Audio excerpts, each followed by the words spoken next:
They should ban the recline function on airline seats in coach. Oh boy. We have barely any space as it is. If you're a person who reclines their seats in coach, you show that you care more about yourself than the people around you.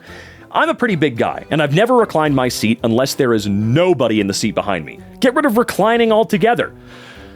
You know, you're gonna hate me, but I kinda do agree, because you're only actually able to recline that seat about 2 degrees. There's no way it's that much more comfortable. It just seems like a superfluous addition to the awful experience that is flying in an airplane these days. Also, after careful consideration of the comments on this post, I have evolved my position to put all of the seats in the recline position and ban the upright position altogether. Probably still unpopular for all you uprights, so I'm leaving this here. Hello? Hello, hello? Anybody there? It's me, Robobo. How you doing? Welcome back to EmKay. Today I'm going to be taking a look at unpopular opinion. Have I done this one before? I feel like I haven't. You know what? Doesn't matter. I'm going in feet first, pencil dive right on in here. Adulthood should actually be considered at age 25 plus. Modern day challenges such as the housing crisis and studies on the mind and body lead me to believe as a society we should redefine when you are an adult to be 25 years and older. 18 is far too young to be considered an adult. This obviously throws a lot of things up for debate, such as the legal age to drink alcohol and the legal age that you're no longer considered a child in the eyes of local laws, etc. Absolutely. I know where you're coming from. You know, I mean, everyone makes that joke about the frontal lobe and whatnot of your brain finally like being done forming and growing by age 25. And 18 definitely feels like a naive age. I do see where you're coming from, though. I feel like 25 just ain't it, though, still. Just like, at 25, I was no smarter than at 21, for instance. You know, sure, my brain was done, but I was still me, if that makes sense, you know? Sure, it calls a lot of things into question, but no, like drinking alcohol here, 21's fine. Smoking, at least in Colorado, 21 is fine. You know, it's just... It would never happen, but I do see where people like this are coming from at the very least. It's just, no. Barbers need to chill out. Barbers need to chill out. What the hell could that mean? Let's see. When I was younger, most barbers were just guys that needed to learn a trade in jail. Now they want to charge the same hourly as electricians and plumbers. My guy, you're cutting hair. You're not replacing the wiring harness in my car. Cool it down. How much? I thought you just pay for the cut or the style or the specific service. Like, I'm not paying my barber by the hour or my salon stylist or whatever you want to call them. I'm not paying them by the hour, right? Like, why are they charging by the hour? I know that obviously my hair is not the same as everyone else's. There's a lot of hair types out there that require a different type of maintenance or more work and it takes longer. I guess for me, it's very different. So my opinion's kind of null and void when it comes to hair. I can go and spend $20 on a haircut at a local salon and it's fine, right? I have very thin hair. It doesn't require a whole lot of upkeep right now. But it just hourly? Good Lord. I always thought that basically everybody paid a fee and then maybe you tip them if they're a barber you've been going to for a long time. I am not familiar with how expensive a barber really is these days. Burger and fries shouldn't go together. All right, well now you're talking bullshit. Hold on. What's your reasoning here? This has gotten me into a lot of arguments with friends, but I've always believed that burger and fries don't go well together. The fries and burger buns are both rather dry and starchy, which makes the whole experience so boring. Yes, even with good fries and good buns. I believe fries would go so much better with some meat and sauce, and burgers would go better with some sort of salad, like coleslaw. But together, they don't complement each other. P.S. This is not a matter of health or something like that. They just don't go together. I didn't assume it was a matter of health. Thought it was a matter of texture. You know, you're complaining about, in this case, fries and buns, but like they're dry? They're dry. I mean, a lot of people don't eat their fries without like ketchup or something like that. People dip their fries and stuff, dude. Just like how your burger probably has ketchup, maybe mayo, mustard, whatever the hell on there. I do see what you're saying, but I wholeheartedly disagree. If anybody ever brought me a burger meal, you know, at a restaurant and it was coleslaw, I'd probably be kind of annoyed. Like, no. Or a Caesar salad with my burger. No. Absolutely not. Everyday cars should not be designed to exceed 100 miles per hour. I don't think any of them are designed specifically to exceed 100 miles per hour. I mean, seriously, think about it. If the highest speed limit in most places is 75 to 85 miles per hour, then why do we even need the capability? I understand that the engine is designed to be capable of going to higher speeds because then it puts less strain on the engine at lower speeds and improves engine health, but there should be a safety design where, despite the ability, cruise control control just kind of kicks in at 85 to 90 with the exception to first responders, emergency, and racetrack vehicles. Well, see, now you're getting into the point of cars are going to be a lot more expensive because of the R&D and engineering that would go into having to have exceptions for some cars, like, as you said, first responders and whatnot, and racetrack vehicles. Once you start introducing, all right, new rule, but with exceptions, and I do believe that a lot of cars have limitations built into them, right? Like, don't a lot of electric cars, because they don't really have a theoretical... I mean, they do have top speeds, but aren't a lot of electric cars, at the very least, for example, limited? Like, specifically software limited to certain speeds, which, sure, way too high. I don't think a Tesla Roadster really needs to be going 3 billion miles an hour, but I digress on that point. I do agree that it doesn't really make much sense that your average everyday commuter car needs to go 100 plus miles an hour, but I don't know. I feel like doing this properly would be a lot. You know, the car companies would be charging more money for no reason with this. You know that, right? They'd become more expensive. But I do feel like I heard once a long time ago that a lot of cars are limited in speed on purpose because a lot of cars are controlled via computer now. People seem to be interpreting this as me trying to prevent people from speeding. Nowhere in my post did I say that. With a cap of 100 miles per hour, people can still speed in pretty much every existing zone. That's not what I'm saying at all. I'm trying to make the point that the capability of going upwards of 120 miles per hour on any public stretch of road in the world is absolutely not worth its weight in fun or freedom to any probable risk. Nor can I name one emergency where it's validated either. Yeah, going 130 miles per hour down the highway for really any reason, I mean, sure, there might be an emergency going on, right? There might be I gotta make it to the hospital, my dad's gonna die, or something like that. I think Jeremy Clarkson told a story about how his favorite car was like a Porsche. I can't remember the model, and it's because he was able to maintain over like 100 billion miles an hour to make it there just in time to say goodbye, you know? A really interesting story, but weren't there studies about like speeding only gets you there, like even if you're speeding a lot, it's only going to get you there like 1 or 2 minutes faster or something at most? I don't know. I kind of agree, but I know it wouldn't happen, right? The dependence on coffee for tasks is proof of how unsuitable modern life is for humans. It's insane how modern life has pushed us so far from what feels natural. Just think about how many of us rely on coffee or other stimulants to get through the day. Instead of having a balanced life with enough rest and real nourishing food, we're downing caffeine just to keep up with the constant demands. It's like we've traded a healthy, sustainable way of living for a jittery, over-caffeinated hustle that's hardly sustainable in the long run. I do agree that most of us are really over-reliant on a drug that you can get addicted to, which is caffeine. It is technically a drug when you break it down. Like for me, I don't really give a shit about caffeine. I like my coffee in the morning because I just like coffee, you know? It's part of my routine, and I like my routine. It helps me get mentally prepared for whatever it is I'm gonna do. But I know there are a lot of people out there that do rely on caffeine as a drug to get your heart beating a little faster in the morning and whatnot. Most people shouldn't have dogs. Ooh, all right, this one's gonna be seriously unpopular. Let's see. Let's open up this box. I don't know why this is unpopular, but it is. Too many people get dogs without thinking of the scope of responsibility. You should not have a dog if you can't afford major medical bills. You should not have a dog if you need to keep it locked up 10 to 16 hours a day. I swear, people think they're anime characters or something. I'm gonna get my loyal companion who's perfectly trained and it's all perfect. It's weird how every movie you watch, kid wants a dog, parents go, that's too much responsibility. But there are so many adults out there that will get a pet of any kind, because it's not just dogs, and also not realize how much of a responsibility it is. I've heard people say, I'm gonna get a cat because they're way lower maintenance than dogs. To a certain degree, yeah, but also, no? I mean, there's still a lot of looking after you have to do for your animal, no matter what animal it is. I thought this was going to go down a different route, but I do agree. It's just a lot of people don't understand how to properly and responsibly care for the animal they want so bad in their lives. It's going to be a lot of work. It's going to cost a lot of money. Hell, when I had Munchkin, I mean, I spent at least a couple grand on emergency vet visits because he was just acting weird. Turns out every time he was just being a little goober, you know? You gotta expect these things. They will happen. The reality is extra bills and extra responsibility that people are not prepared for. The dogs get neglected and you end up with a bigger problem. People complain how hard it is to get a dog from the shelter, but I honestly think it should be harder. It should be. Like... it's weird that people would complain how difficult it is to adopt an animal. Like, I think it's good that you have to be vetted before you can get one. It makes sense. Are you able to take care of the animal? No? Then you don't get the animal. I'm sorry. That's not cool. That's f***ed up to do.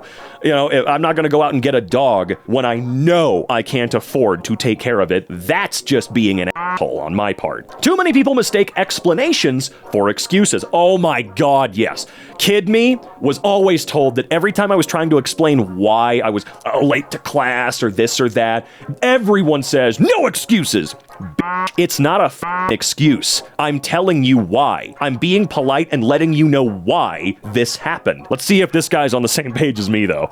Understanding why something happened does not mean that you're justifying it. Thank you. I like to understand why people do what they do, good or bad. There's been so many situations in my life where someone will do something mean or controversial, etc. And if I'm talking to other people about why I think they did what they did, someone will lash out and be like, stop making excuses for them. And it's such an eye roll moment for me. There's a reason that someone does literally anything, and I like to know what it is, especially if it's something bad. Knowing why doesn't mean I think it's right or they get a pass. Yeah, I mean, my comparison was a little bit different because it was like, hey, I'm late for class. Sorry, I just lost track of time. Or losing track of time feels more like an excuse than, sorry, I got water on my pants and I had to dry it off. Sorry about that. I won't do that again. I just didn't want people to think I peed my pants. Not really an excuse. That's just, you made a decision. You made a decision and you're explaining that decision, even if it's silly and goofy, as I made sure it was. Ice cream should be eaten with a fork. Okay, all right. Let's see the reasoning behind this one. Every time I have a tub of ice cream, I need to grab a utensil. I'll always choose a fork instead of a spoon. When you eat ice cream with a spoon, you have to put the spoon all the way in your mouth, resulting in a metallic kind of taste from the metal in the spoon. I know we all have completely different levels in terms of our sense of taste and smell and everything like that.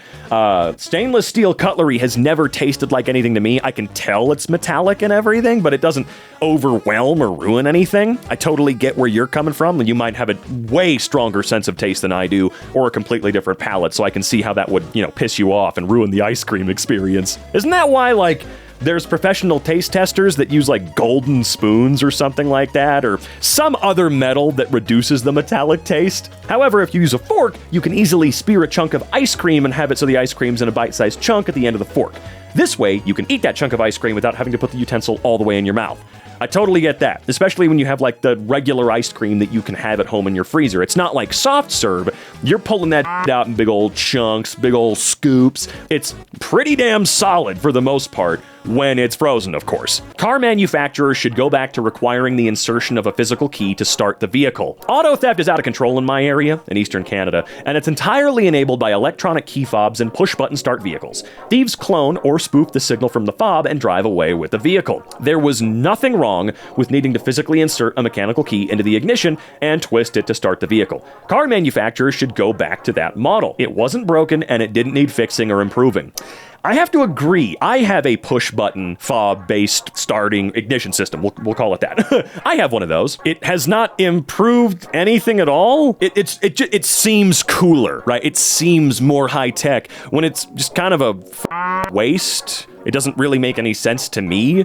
Yeah, I agree. I do agree. Doesn't make much sense to me. I don't see how it's enhanced security. Maybe it enhanced security for a little while because people that were able to steal cars before without the keys and hijack the car or whatever you want to call it, they had to learn a new way of doing it. But now they know how to do it way easier than before necessarily. So, just switch back. They'll have trouble.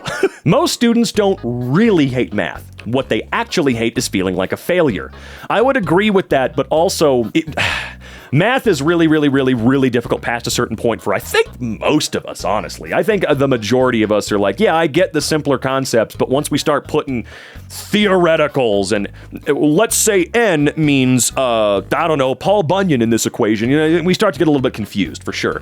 It's not that I hate feeling like a failure, even though I do. For me personally, it was knowing that I am going to fail the class and have to do it all over again, and then potentially not get to graduate high school, which is all so important, or so I was told. Because if you don't have good foundations, you struggle. And who likes to struggle? Most students who say they hate math don't really hate it, but instead they hate feeling like a failure. They hate all these numbers that they have to memorize or process that they have to memorize. Nobody told them why it's important in terms they understand, so they feel it's busy work, and that's just not fun.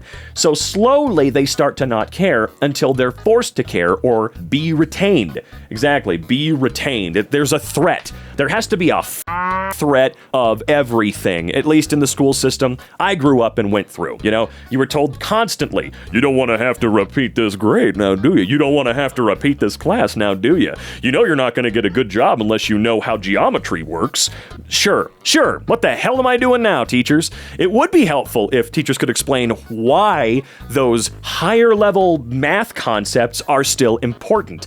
Sometimes it's the teachers, or parents, or students. Sometimes it's all three. But the point is that people like success and dislike failure. Math is one of those subjects where if you didn't do well one year, odds are you aren't going to be good at it next year, since each subsequent year depends a lot on the developed skills of the previous year. It's a slippery slope. One bad year will lead to a decade of frustration, and almost everyone has a difficult time at one point or another.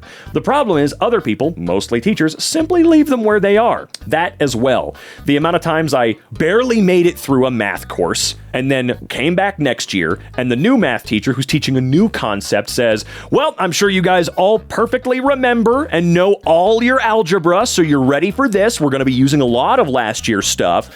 No, I don't remember. I'm sorry. If someone catches a ball at an MLB game with their bare hands, don't pressure them to give it to a kid. Yeah, it's pretty rare for someone to catch a ball at an MLB game. Tonight, my boyfriend caught his very first ball with his bare hands, and before the ball even landed in his hands, some random guy sitting next to us says, give it to the kid, she's adorable. Who are you to tell us what to do with the ball?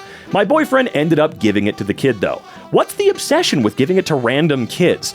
I think we all like being able to create special moments for children, you know? It's a nice thing to do, I totally understand it, and seeing a kid happy in that moment is really satisfying, I can totally understand that. But I know where they're coming from, and I'm on your side too, like I'm on both sides. I feel like suggesting is fine, like, oh, why don't you give it to the kid or whatever, that's fine. But if you get pissy and snippy and be a jerk because these people want to catch the ball they caught, you. There's always boundaries to that sort of thing. And hey, you know what? If your boyfriend felt good giving the ball away to the kid, then whatever, it's no big deal.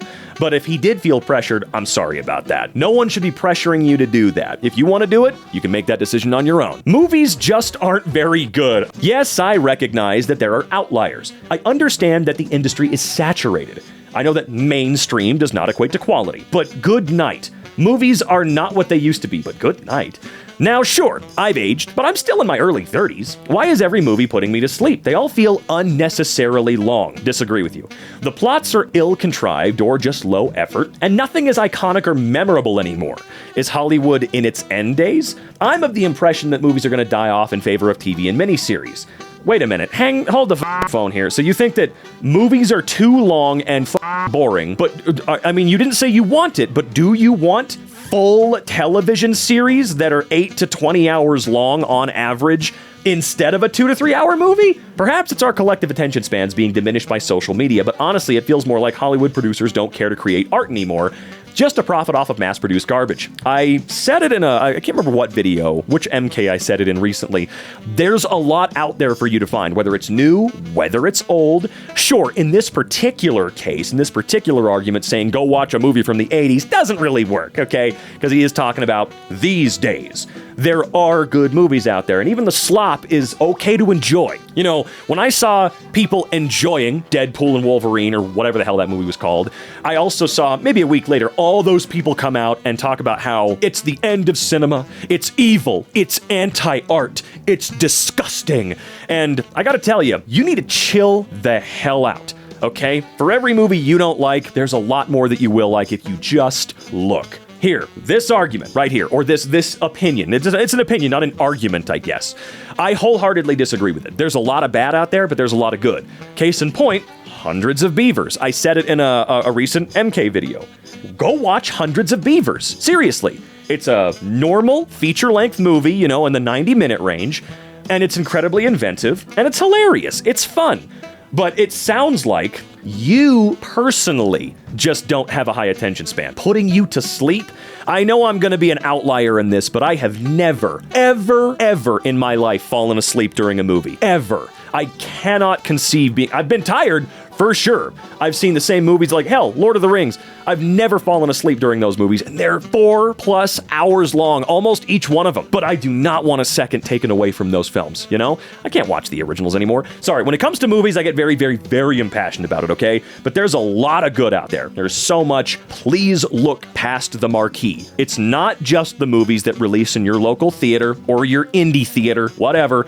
It's so much more than that. And once you understand how much is out there, you're gonna be blown away, dude, genuinely. Cheese pizza is what real pizza aficionados order. People who love toppings just use pizza as a vehicle to eat toppings, and they don't know what good pizza is. Topping lovers don't know what good pizza is because they mask the real flavor of the pizza with all the stuff they put on it. I've been like this since before Dave Portnoy started reviewing pizza. I've eaten pizza at some of the best places in the US. I've made trips around good pizza. I love pizza. Occasionally I'll do a light pepperoni, but everything else can take a hike. Well, it's hold on. There's a thought forming in my head here. I get what you mean, and I say that a lot with these opinion pieces. I say, I could see where you're coming from all the time, because it's true. In this, I like cheese. I like just regular old cheese pizza. It's fine. I like it. I think it's great. I think it's the standard, because duh, it's the standard. But saying that people don't appreciate pizza or don't know what it is because they want a topping on it doesn't really make much sense to me. No, I'm sorry. I don't agree with that one. You are not in a relationship if you haven't seen your girlfriend or boyfriend in real life. Okay, as someone that has had a few cross-continent relationships, wrong. But let's see what you have to say. Maybe I'm getting old, but would you really call it a relationship if you haven't met the person in real life?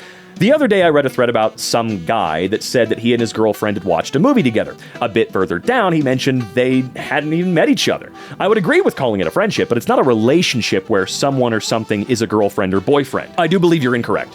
The term relationship is not exclusively for girlfriend or boyfriend, by the way, just putting that out there. Friendship is a relationship. But no, I fundamentally do disagree with you on this point. Sure, those cross-continent relationships or those I dated someone from the UK, I dated someone from Finland. I did eventually get the chance to meet both of them in person. I went and visited for nearly a month both times, and they visited here as well. So technically, I can't really have a dog in this race, so to speak. I get it. I did meet them, but I didn't consider the relationship any less than or inherently not a relationship, as you put it, because we hadn't met in person yet. It's not all about the physical stuff. And I don't just mean like sex or anything. It's not always hinging on being able to hug them and kiss them and the high five, fist bump. I don't know. That doesn't make the relationship. The emotional connection does. And the physical stuff is what makes it a lot more special to you later down the line. Sure, most of us are like, yeah, of course I would like to be there physically. And that's the goal of a lot of those relationships. But I wouldn't say that my girlfriend is not my girlfriend or my boyfriend is not my boyfriend because we don't live together and haven't met yet. Sorry, I'm disagreeing with you on that one. But hey, we're in unpopular opinions, so it makes sense that these opinions are unpopular. I get it. The middle seat is the best seat on an airplane. Okay, you're gonna have to convince me real hard of this one. I prefer the middle seat on airplanes with the assumption that the two strangers are not crazy. Pros: not having your shoulder and leg bumped by every single person that walks by, and getting up to use the bathroom isn't as complicated as the window seat. I've never been bumped by someone that's walking by in flight. I know that people will brush against you when they're piling on and putting their bags in the overhead bins and whatnot, but I've never had anybody bump into me during flight or anything like that. I was always a window guy growing up, even though flying scared the shit out of me, and still does. I was always a window guy. I like looking out and going, whoa, so cool. But as I've gotten older and I realize I have to piss all the time, I'm an aisle guy, and I kind of always will be. However, what really sucks about being an aisle guy is these days, everyone shuts the window shutters. I know that the sun is bright, I understand, but I'm so tired of everyone just going, f it, and closing me in. Then I get claustrophobic. Not the point. I'm an aisle guy. I still think the center seat sucks because no one respects the unwritten rules of the center seat. It actually has the most leg room after takeoff. After takeoff, you're allowed to have your personal item under your legs instead. Switching gives you more legroom than the other seats. What? At least the least awkward seat when receiving snacks. No big reach from the attendant. No big reach from the attendant in the aisle as well. You can almost always get really close to the front of the plane if you're booking closer to the flight. Yeah, that's true. If you want to sit up front, even the front row, the middle seat's probably not going to be taken, right? But you get the best AC fan? It's fun to sit in awkwardly when the aisle seat is a no-show, but the window seat is still there. Fake syrup is superior to real maple syrup. I like imitation syrup. I do not like real maple syrup as much. Just because it's harder to make and more expensive doesn't mean it's actually any better. Imitation syrup is also more versatile. It doesn't have the same darkness as maple syrup and never has a burnt flavor. You can use fake syrup for more things. It goes better in tea and lattes too. 12 a.m. and 12 p.m. are wrong and should be switched. Imagine counting from 1 p.m. in the afternoon upward to midnight. You have said p.m. up until 11 p.m. Then suddenly, on its next highest number, you switch and then start over. Same with a.m. It should be 1 to 12 a.m., 1 to 12 p.m. This just makes more sense. Not 1 to 11 a.m. plus 12 p.m., 1 to 11 p.m. plus 12 a.m. Some will argue that the clock starts at 12 because it's the top of the clock. Yeah, which doesn't seem a valid reason to completely switch the counting continuity, as it could have still been kept the right way, starting at 1 on the clock without changing the position for the clock being at 12. Sure, this is just one of those things that we would never change because we've been doing it this way since we invented clocks, I guess. For them, not really, but it's just too ingrained. It's too ingrained in our brains. Calling people unhoused instead of homeless is doing a disservice to those people. The term unhoused arose, not aroused, because it sounds like a more clinical, technical word to describe the situation of someone who does not have reliable shelter or residence compared to homeless, which has some emotional implications from the root word home. However, my soapbox opinion is that it's better to use the term homeless specifically because it has emotional attachments, and all good people should feel emotional at the concept of homelessness. In my opinion, changing to the term unhoused is a way of sterilizing the horror of homelessness, and in effect, it increases people's apathy towards something that is extremely important. Absolutely. Unhoused? Off with that nonsense. Okay, you know exactly what you're doing by using the term unhoused. You are continuing to dehumanize an experience that you think you are invincible from ever having to deal with. You're not. It can happen to anyone at any time, and I am so sick and tired of how many people out there think that homeless people are worthless, low-life, subhuman drug addicts who got there because they're lazy pieces of shit. That's not how this works. Quit trying to remove the emotion from our entire experience as a species by making things clinical and sterilized. God damn it. Universities should do away with Greek life. Fraternities and sororities add no unique value to the college experience that other forms of community and club organizations already provide. It's an unpopular stance given that a lot of folks do find community and lifelong friends through Greek life. But the downsides outweigh any upside that even it couldn't claim as uniquely theirs. I have never understood fraternities and sororities. Genuinely. Of course, there's all that crap about, like, hazing, particularly with fraternities. And I'm going to be honest with you, if I am basically tortured physically and mentally by a group of guys who I once thought were cool and I wanted to be a part of their group, you know, I'm not going to make lifelong friends in that group if I make it through that, okay? Absolutely not. It seems weird. I've never understood. I'm sure there is a clear upside one way or the other with the Greek life thing, but I just don't know what it is. First, it really is a way for students and alumni to do stupid things outside or on the property of university governance. In this end, it's just a continuation of high school cliques when people should actively be much more integrated into the university itself. Second, the idea of rushing or pledging is a dumb ritual to create the veneer of exclusivity and merit, when really it's just a form of unnecessary hazing. It also generates a culture of elitism that has no place in society and does a poor job preparing anyone for the real world after college. Third, the bad rep they tend to have on campus just confirms how little the university as a whole benefits from these.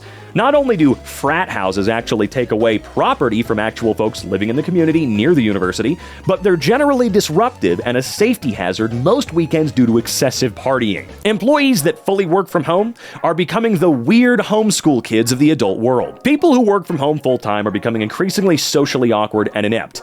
I don't think... I'll hear you out. It's like they're slowly reverting to a state of social isolation, similar to what we often see with homeschooled kids. It is especially pronounced in newer employees that were remote for a significant portion of their education. Just as homeschooled children can miss out on the valuable social interactions and experiences that come with traditional schooling, remote workers are missing out on the in-person connections that foster strong social skills. I see what you're getting at here. I could understand that. Like me personally, I love being able to separate my work from my home. That's not what I do now. I'm recording this in my bedroom a foot away from my bed, right? I do wish I had an office to go to. Obviously the dream is, for me anyway, to have something steady and fulfilling that I can walk to. I don't have to drive to. Not really the case in 99% of the United States. It's just, for most people, working from home is a lot more fair. And it should, by all accounts, be cheaper for the company too, right? I totally understand where people are coming from when they don't want to go into the damn office. I preferred it, but that's just me. Sure, there are obvious benefits to remote work, like flexibility and avoiding a commute, but the constant lack of in-person interaction is taking a toll.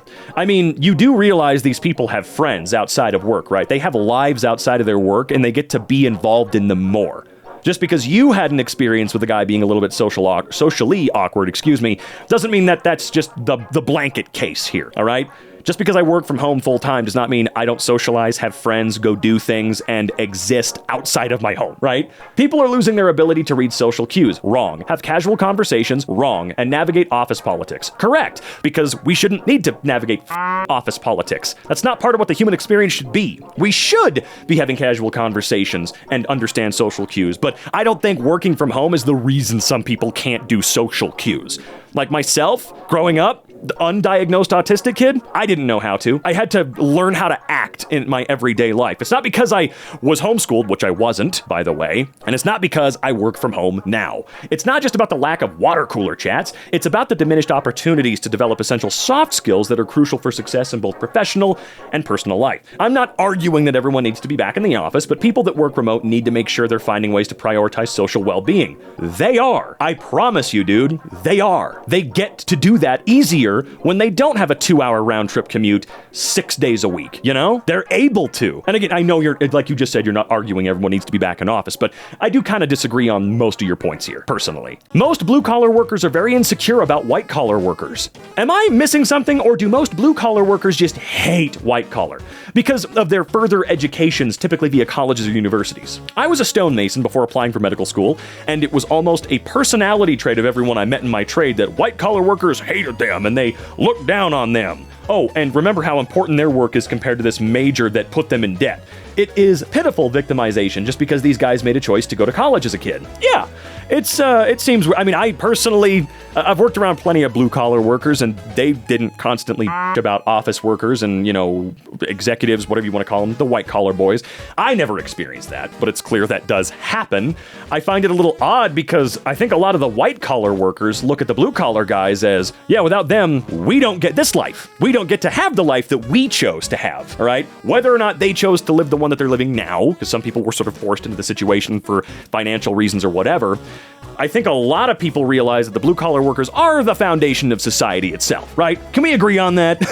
They're incredibly important, and it sucks that they feel like so many people out there look down on them. I know that a lot do, but you should not look down on the people taking your trash to the dump for you, or cleaning the bathrooms that you use at work, or whatever. You should not be looking down on that.